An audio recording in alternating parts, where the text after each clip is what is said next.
Hello again, welcome back to another drawing workshop. So last week we kind of looked at how to place features on a face like this, and how to sort of make those features bend and morph for a more dynamic pose. And so I thought that today I would do kind of a shorter video, I hope.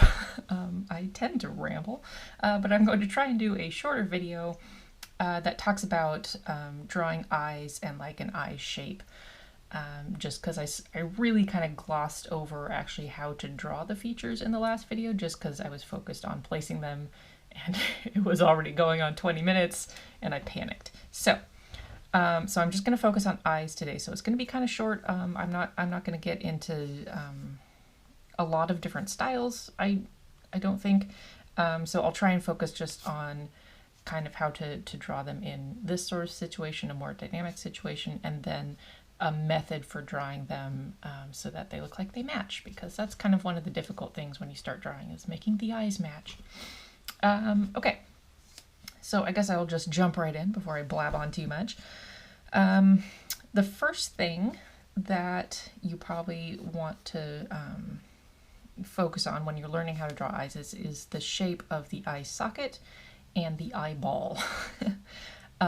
So the eye socket is easy to think about if you consider like a mask or sunglasses type situation going on here. This is not the actual holes in the skull, but this is sort of where you start to get an indentation in the face. So you have this kind of recessed area in your face, kind of above the cheekbones and below the brow bone, where it all sinks in, and your eyeballs kind of sit in the middle of this area. So all around the eyeball is going to be a little bit more recessed, and then what skin and muscle folds over the eye is then going to pop out a little bit. So that kind of helps when you're thinking about placing eyeballs on your skull here, basically. So I've drawn sort of this little mask around here, so we're kind of looking like a little superhero right now, but that's okay, it's a good way to learn. And I've added the eyebrows just sort of give a cutoff point. So these eyebrows are a little bit lowered, so they're going to push skin down over the top of the eyeball. So you're not going to see like the top of the eyelid, for instance. In this drawing, you're going to see some folds. So, kind of a generic way to draw an eye is sort of that football shape. And remembering that it's curving over a sphere here, you want to give it a little bit of a curve on both of the upper and lower lids. So same thing with the lower lid right here. And at this point, you probably don't want to draw the entirety of one eyeball. You want to do them both kind of at the same time. So honestly, when I'm drawing, usually I'll do a lid at a time. So like upper lid, lower lid, lower lid, just so I'm really keeping myself on track and I don't end up with, kind of an uneven face. They don't have to match. Nobody's face is like 100% symmetrical. So don't worry too much about making them like carbon copies. I would say keep them pretty much on the same line here. So I have my kind of guideline drawn here, so they're about the same distance below it. And the eyebrows are not even. This one is a little bit higher. So don't really use that as your guide. Make sure you have that nice straight line that you can use as a guide. Okay, so you have the curving top lid, curving bottom lid, curving bottom lid. Here in the corner, you're gonna see a little bit of, I guess, flesh, muscle, and the tear duct right in there. So you're gonna have this little triangular piece where you see kind of the curve of the eye where it attaches to the muscle right in there. So having that will kind of give depth to your picture. In this corner of the eye, you're not gonna see that. So this is, the lids will kind of join up together here. So don't go too far beyond the end of your guideline here. So you have the guideline of the eyeball, the corner of the eye ends right there. So you're not going to see a whole lot of pink there in most instances. What you will see is, particularly when they're looking head on or down, in most portraits is a little more head on, the eyelid has dimension. So it's not just two flat pieces of paper folded over a round ball. There's actually some depth to the eyelid. And you'll see that some more in that corner. So let me clean up the lines on this side of the face and I'll kind of show you that. All right, so there's the eyeball there. And then the corner of the eye joins up there. And right in there, you'll see either a little shadow or even a little bit of pink where you see kind of the inside of that eyelid, because your eyelid's, you know, a little bit thick, so you'll see it there. Same thing if you're looking up, like if, you know, there's a picture kind of from below. That's really weird looking. You get my gist. So you'll see the thickness of the eyelid if you're looking up at it or down at it. That's okay. Let's leave that alone. All right. So you have your basic shapes kind of matched up here, corner of the eye meeting up here, and then with a little bit of a tear duct in there. And I think at this point now you can draw in the pupils.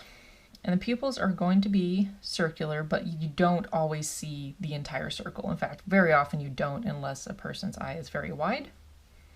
So often it'll just be kind of these little half moon shapes like that. And if you're going to, placing them is a little hard. So often I say err on the side of what you think might be a little bit cross-eyed. Because chances are it won't actually seem cross-eyed, it'll seem more focused. You don't want your eyes going this way. They're more likely to be pointing a little bit inward as you focus on, you know, whatever you're looking at. If they're both kind of staring blankly out, you're kind of going to get this vacant stare sort of look. So if you want more of a lively, engaged looking portrait, I would say err on the side of closer together. And then remembering that the pupil is directly in the middle of the iris there. So, you know, don't try to make it in the middle of the eyeball because then you'll be off center. So it's got to be in the middle of this ring here. All right. Often people's eyes look darker unless they're real light. There you go. Okay, so I'm gonna clean this up a little bit above the lid. So on a lot of people, this is pretty much done. You know, there's not a whole lot of detail above the eye, but if somebody has folds, like an eyelid fold, some people do, some people don't. If they do, it is going to get cut off by the eyebrow a little bit on this side because the eyebrow is a little bit lower. But you're basically following the line of the eyelid, and then as it comes out, the fold's going to go here because there's a little bit of muscle here underneath the eyebrow connecting there. That will kind of bulge out a little bit, will be lighter, so you won't see that the wrinkle kind of continue there. Let's get that cleaned up. Same goes under the eye. There's going to be a little bit of a bulge because your eyeball sits there. So if you, for instance, if I erase all of this, that's going to look pretty flat there. And if you go back and you want to add shadow, you don't have much of a guide for that. So oftentimes, just part of a line there will indicate, you know, sort of the rest of the eyeball there. And it, you know, I think people can be a little bit afraid of these little lines here because they're like, oh, I don't want to, you know, say if you're drawing a young person, like I don't want to add too many wrinkles. What are they called? We all have wrinkles. So don't be afraid of adding, you know, lines here. I think the more aging lines will be here closer to the nose. So if you're drawing an older person with a few more wrinkles there, someone who hasn't had a lot of sleep, then you would want to add more detail kind of towards the inner corner of the eye. And that will also follow the shape of that mask that I had drawn before. So that's a good kind of tool to help you out. Okay. So that is your general eye. I'm going to add the rest of the lid. Since this eyebrow is higher, you're definitely going to see the rest of that fold there, but you're still going to have that little area there that the wrinkle's kind of going to curve around. Okay. And bottom of the eyeball. All right. If you are wanting to add more prominent eyelashes to a person, then I would add them at this point. And I wouldn't go all the way across at first unless they're wearing just like bonkers mascara. Since eyelashes will go, let's see, kind of curve up a little bit, you're going to want to start in from the corner of the eye. So more towards the center of the eye, you'll have the longer ones, and then the little baby lashes out towards the end there. And on the bottom, they're a little bit more sparse, so I wouldn't put a whole lot of like heavy lines on the bottom there, just kind of flick little tiny lines, and you'll probably be good to go. And remember too the thickness of that eyelid when you're drawing in eyelashes, because they will be centered sort of at the front of that line, so the front of that thickness. So they're on the outside flesh opposed to in really close to your eyeball. So that's a good thing to remember there. You probably see me messing with this. There's a small detail in the corner of the eye that sort of shows some volume there at the tear duct. That's just where the duct fits in. So a little kind of V there will show some volume. Okay, so that's a general eye. And as you can see, you're kind of both head on here, so they're pretty matchy. If you have this situation going on, you know, sort of this 3/4 view, so kind of finish the eyebrow there. Then you'll see, you know, kind of that mask will fold on this side. So you're going to see the side of the face here, and you're going to have that mask take up a lot less space. And you're also not going to see the entirety of the eyeball. So as you can see, let's add in that eyebrow so I know where I'm going. The eyeball is really set into your socket right there. So you're going to see this edge, but you're not going to see that inner corner at all. So when you go to draw your eye, you're going to remember that the inner corner is hidden. And you're going to remember that you don't see a whole lot of volume. I mean, you don't see a lot of the corner of this eye, but you are going to remember that you have that eyelid volume there. So as you can see, I kind of drew a double line there that just sort of shows the eyelid. And so you're basically just drawing a part of an eye right there. And everything should then, you know, make sense as if you had that corner there. You just leave it off because the nose is cutting it off. So we have that there. I didn't draw them together. I probably should have. So I might have to tinker with this one. On this side, since it's facing you, it's not going to look as much in perspective as this one. That is fine. And I didn't really complete my sketch too much, so I'm just sort of eyeballing it here. But see, the eyes look a lot more very close together here. But that's just an illusion, even though its eye is like way too big. So let's try that again. There we go. Okay. And then just match whatever folds you've drawn in or not drawn in. There you go. And then ostensibly your nose would match the scale of your drawing, as mine does not. Okay, but you get the picture. That when you draw kind of on this this angle, you really have to get that guideline in just so you can make sure you know how the eyes line up, the spacing, all that, and it will really help you out. Okay, so I've kind of shown you the football version of the eye. I think that's how I generally draw them. When you're learning, that it's a good way to know how to draw an eye because it gets in all the folds, all the anatomy there.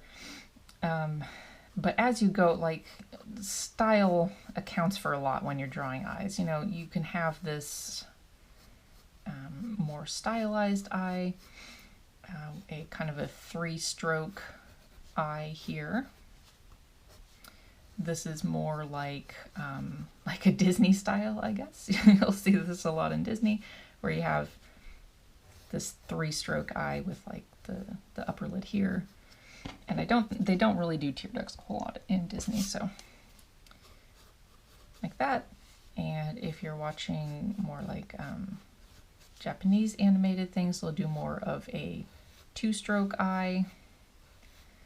In general, there's lots of different styles that will come over there, but something more like this. Like that. And they add lots of shines. And, you know, in anything that sort of suggests an eye, you know, in your style can really, you know, be valid. So it's something that, you know, you might want to play around with once you've, you know, kind of learned the anatomy, learned how to place them on the eyeball. So here I've only just done like the upper lid and the iris here. And that still looks like an eye. So there's a lot of playing around that you can do, and it still looks completely valid as an eye.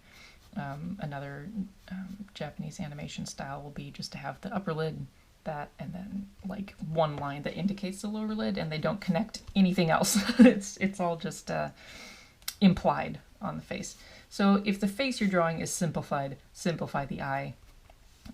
If you're going for more detail, I would stick with, you know, putting in more details and making a more realistic looking eye. But as you can see, there's lots of variations where it can still look, you know, indicate to your viewer that you have drawn an eyeball.